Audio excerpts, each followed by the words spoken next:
What's up, everybody? Chelsea Sherrod in the PNC Bank Digital Studio for another edition of Court Vision. I'm here with former Boston College interim head coach Scott Spinelli. Coach, we've talked the ACC, the CAA, the Big East, and the Patriot League, but now it's time to dive into the Ivy League. Coach, are you ready to talk Harvard men's basketball?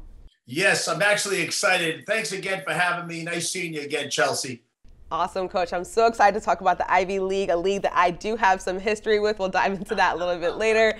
Okay, the Ivy League finally back after opting out last season due to the pandemic. We haven't seen some of these guys in about 2 years. The Harvard junior class is leading the way with 5 players on this roster. They also brought in 4 first years as well. Who are you keeping an eye out for this season? Well, the 2 players that really stand out for Harvard this year would be Noah Kirkwood, a senior, a guy that is probably one of the most efficient, accomplished returning scorers in the Ivy League. He can do it from all 3 levels. The one thing about Noah, he's very skillful and clever around the basket, but he's also a guy that has an uncanny ability in that mid-range area to make contested shots, kind of a lost art in basketball, as you know, Chelsea. And then he's obviously a high percentage three-point shooter. The other young man, Chris Ledlum, he just screams matchup problem when you kind of just watch him. 6'7", 225 pounds. He can do it from all 3 levels. He'll take smaller guys, post them up. If you front him, they'll throw it over the top, and he's athletic enough to finish and dunk on you. He's also a guy that has that old school jab step series in the perimeter, mid-range pull-up, also a three-point shooter. Those 2 guys really stand out when you talk about Harvard's team this year. Absolutely. Ledlum, explosive off the bounce, and will shoot it with a hand in his face, Coach, from behind the arc. I also want to shout out junior guard Lucas Sakota. He'll give you 10 to 15 points per game, and he's also a key part of their offense as well. Okay, Coach, Harvard, 6-4 this season. They just defeated Babson Monday night. They've got 3 more non-conference games in the semester before Ivy League play begins. When you're looking at this schedule, what matchups will be the most crucial for Harvard this season? Well, this game right after Christmas against Kansas at Fog Allen is a game where they're going to be tested, right? So I was in the Big 12 at both Nebraska and Texas A&M, and so being very familiar with that raucous environment in Fog Allen, they're going to get a chance to play against a top 25 entering, just right prior to the Ivy League conference play. So that's going to be something that will really give them a test and see where they're at. And then right off the bat, they played Princeton early in the Ivy League.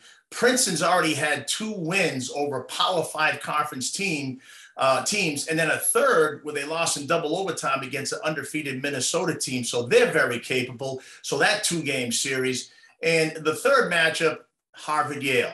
So it's called the game, I guess, in football. It probably should be called the matchup in basketball, because over the last 10 NCAA berths, 6 out of the 10 have either been Yale or Harvard. And I know that's pretty close to your heart, Chelsea, especially with your brother and the decorated career he had at Yale through his time there.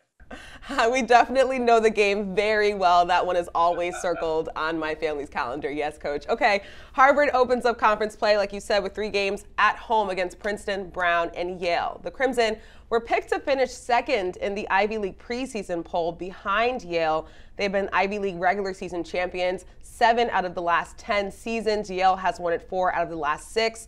What does a successful season look like for Harvard, and what do they need to do to get there?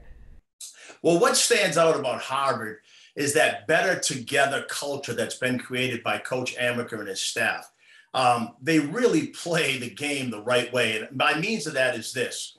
As you know, Chelsea, there's no 5th-year guys right now in the Ivy League playing.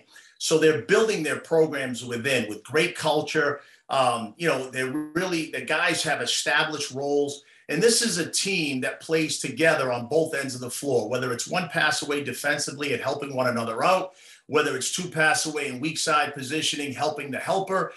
They're a team that plays the right way. Again, together is better mentality.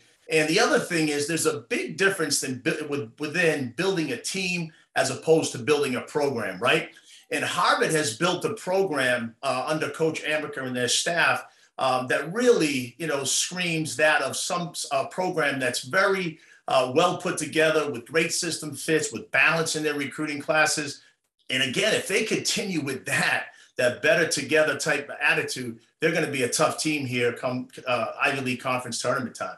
Absolutely, and that's one thing that they're looking forward to is the conference playoffs, which they haven't played in since 2019. Their last NCAA tournament appearance was the 2014-2015 season when they fell to North Carolina in the second round. Seen so far from the Crimson and their conference opponents, do you expect them to make another NCAA tournament run this season? Well, they have a golden opportunity. As you know, Chelsea, the Ivy League, with the inception of the conference tournament, this year it rotates, and this year it actually is hosted by Harvard. So, as we know, only the top 4 teams within the Ivy League qualify for that conference tournament and at the end of the season. And with Harvard hosting that tournament, they basically have to win 2 games to advance to the NCAAs.